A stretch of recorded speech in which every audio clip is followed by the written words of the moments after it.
Presented by Monabik Music। भेलो गामे गामे सोर कहाँ कैलही छौड़ी भोर बोले केकरा संगे गेल रही नहारवा के ओर बोले केकरा संगे गेल रही नहारवा के ओर केना छौड़ा के हथौड़ा बड़ी दास भे गेलो बावन गज के लहंगा महंगा वाला नास भे गेलो बावन गज के लहंगा महंगा वाला नास भे गेलो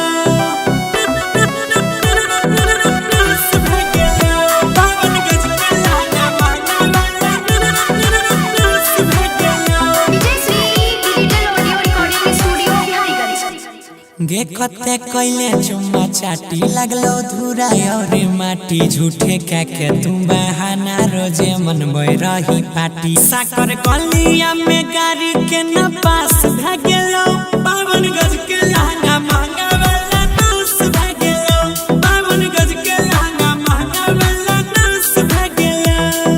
Singing by Gaurav Thakur। नास भ गेलो बावन गज के लहंगा महंगा वाला नास भ गेलो पहिले रहौ कसम कस ढीला भेलो नसे नस बोले मुहावा लगाई के पियल कौ तोहर रस लागो तोहारो दर्द के एहसास भ गेलो बावन गज के लहंगा महंगा वाला नास भ गेलो बावन गज के लहंगा महंगा वाला नास भ गेलो